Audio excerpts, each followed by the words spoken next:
दोस्तों social media ते असी उन सभी कमर्शियल इदारनि जे लाइ त रड़ियूं वाका ऐं कूका कंदा आहियूं त ही तइलीमी इदारा बंदि आहिनि।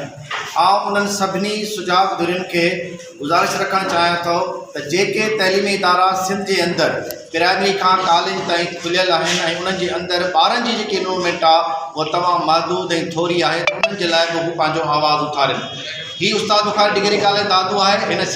कॉलेज के अंदर इन सिस्टम के अंदर ही शागिर्द अवेलेबल है, ही उस्ताद अवेलेबल है जिन क्लास के अंदर हींअर मौजूद आया। इन सिस्टम के अंदर उस्ताद मौजूद है, शागिर्द मौजूद है, मगर जेतिरो तादाद शागिर्दनि जो इन तइलीमी इदारे के अंदर हुअणु खपे उहो न हुजण जे बराबरि आहे। इन जे लाइ असीं बंदि थियल तइलीमी इदारनि ते त रड़ियूं वाका कयूं था, पर ही जेके खुलियल इदारा आहिनि उन्हनि सभिनी जे लाइ असांखे आवाज़ु उठाइणो पवंदो त हिन तइलीमी इदारनि जे अंदरि ॿारनि जो अचणु यकीनी थी वञे ऐं उहा सॼी सिविल सोसाइटी ऐं उहे सभु वालदेन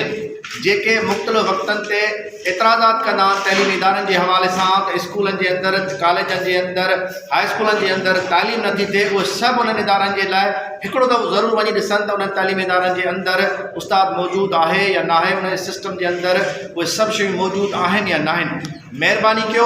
सोशल मीडिया ते उहा सभु पॉज़िटिव शयूं, उहे मस्बत शयूं आणियो पंहिंजे शागिर्दनि खे, पंहिंजे दोस्तनि खे, जेके बि अवां जा उहे ॿार तइलीमी इदारनि सां लाॻापियल आहिनि उन्हनि सभिनी खे तइलीमी इदारनि ॾांहुं मोकिलियो। इहो ई हिन वक़्त जी उहो सिंध जी घुर आहे। जेकॾहिं अवां जा शागिर्द, अवां जो औलाद तइलीमी इदारनि जे अंदरि मौजूदु रहंदो त यकीनन उहो अवां खे होटल ते मिलंदो, यकीनन उहो अवां खे जेलनि में मिलंदो, यकीनन उहो माण्हू अवां खे रुलंदो मिलंदो। त महिरबानी कयो पंहिंजे नौजवाननि ते रहम कयो, पंहिंजा ॿार, पंहिंजा जेके बि तव्हांजा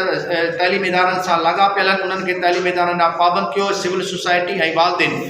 ऐं हिकिड़ी आम शइ त महिरबानी कयो वालदेन जेके पढ़ियल लिखियल वालदेन आहिनि, जिन वटि वक़्तु बि आहे, ऐं हिकिड़ा उहे बि वालदेन आहिनि जेके पंहिंजे रोज़गार जे करे वक़्तु न कढंदा आहिनि, पर उहे वालदेन जिन वटि टाइम आहे उहो हिकिड़ो दफ़ो पंहिंजे तइलीमी इदारनि, पंहिंजे ॿारनि जे हवाले सां उस्तादनि सां, हेड मास्टर सां, हेड मिस्ट्रेस सां या प्रिंसिपल सां ज़रूरु मुलाक़ात कनि त हुनजे ॿारनि जी कारकर्दगी कहिड़ी आहे। पाकिस्तान ज़िंदाबाद।